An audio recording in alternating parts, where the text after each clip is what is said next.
We are back for our weekly visit with the Pacific Coast Business Times. Today we focus on an article written by Jorge Mercado on the rising cost of fertilizer, why it's going up, and how it will affect farmers and consumers through increasing food prices.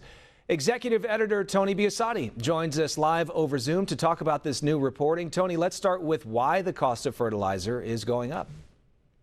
Yeah, sure. The cost of fertilizer just in the past year or so has really tripled in a lot of cases, or even more.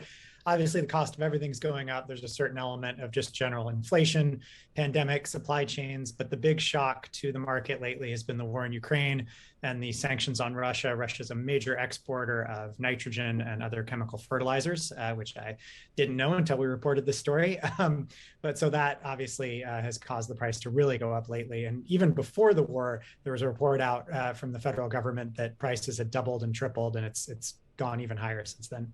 Yeah, I believe Jorge's reporting there lists 3 different types of fertilizer, anywhere from 150 to 250% more than it was previously.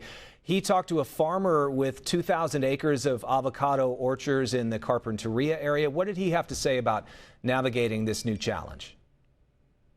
He was talking about there are alternatives to chemical fertilizer, but they're not always feasible. You think about things you could do in your backyard. That's not always something a major commercial farmer can do and still make a profit.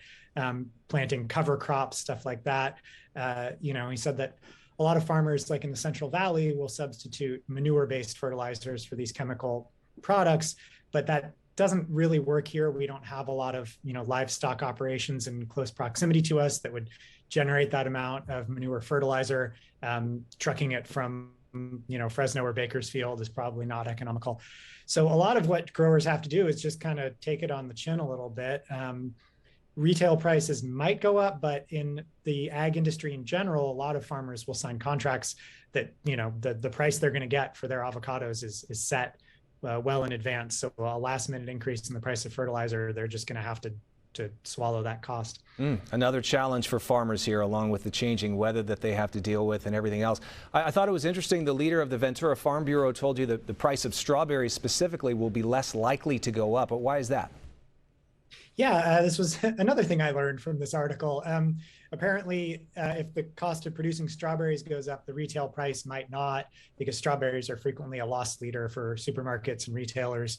In other words, something they don't mind selling for below cost. They'll lose money on a tray of strawberries because it looks nice. It gets people to walk over to the produce department, and they make the money elsewhere, I guess. Okay, so the rising cost of fertilizers will be hitting farmers soon if it hasn't already. Maybe not consumers yet, but perhaps down the road, another rising cost that everyone is facing right now. Some interesting new reporting in the Pacific Coast Business Times. You can read it on their website, and in the print edition, we'll have a link to it right here on our website and mobile app as well. Tony Biasotti, thanks for taking the time to talk with us again today. Thanks for having me.